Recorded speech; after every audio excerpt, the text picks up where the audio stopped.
Hej, lege i legice i ostali koji ste već u Osijeku ili uskoro planirate biti. Jeste li spremni na koje kakve izazove?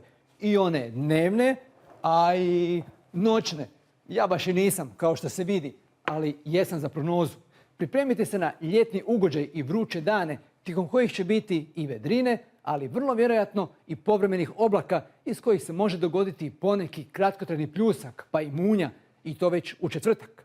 Riječ je o lokalnim kratkotrajnim pojavama u kojima još podrobnije i pouzdanije saznajte sljedećih dana, slušajući prognoze na Hrvatskom radiju Osijek i provjeravajući stanje na HRT Meteo aplikaciji, gdje možete u svako doba vidjeti najnovije podatke o vremenu.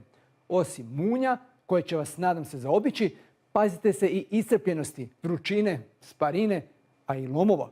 I naravno, uživajte u Panonskom izazovu.